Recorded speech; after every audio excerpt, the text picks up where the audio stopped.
Hey, wait a minute. And before you argue, ask yourself this. Who taught you what you believe? Listen closely because this cuts straight to the bone. Something unsettling is shaping our generation. A confusion that should have remained a private rant is now parading itself as wisdom. For some reason, people are blending feminism with misandry, and somehow they are calling this mixture progress. Now let's unmask this. Real feminism is rooted in dignity, opportunity, and a balance that creates space for women to rise without stripping men of their identity. But misandry is a different creature entirely. It's hostility, unresolved pain, and bitterness masquerading as enlightenment and power in polished language. And here is the worrying part. Too many young women can't even tell when one ends and where the other begins. That's because rage sounds bold, frustration sounds revolutionary, and emotional noise is being mistaken for deep thinking.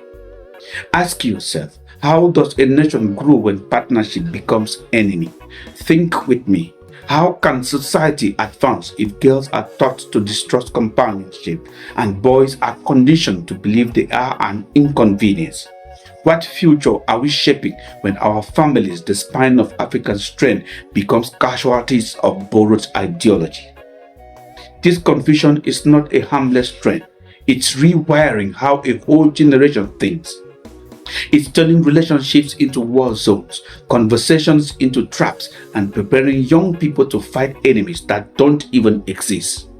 And the truth is blunt. Women don't rise by despising men. Men don't lead by diminishing women.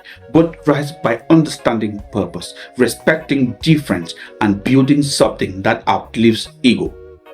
Africa has always survived through balance, through unity, through our community, through the responsibility we share, not the battles we create.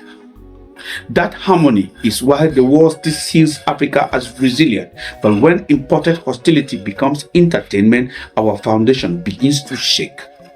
Remember what the scripture says, a house divided against itself cannot stand. Christ didn't just say it casually, he warned it as a law of survival. So let's reset the lens. African girls deserve clarity and not confusion. The boys should have identity and not shame. And our families are entitled to the truth, not fashionable chaos. The society at large ought to have a balance, the kind that allows both genders to grow without destroying one another. Here is the real danger. When resentment starts looking like wisdom, everyone loses. Anytime, any day. If we hand over our future to hostility, we will create a world too cold for love to survive, and no civilization ever flourish without love at its center.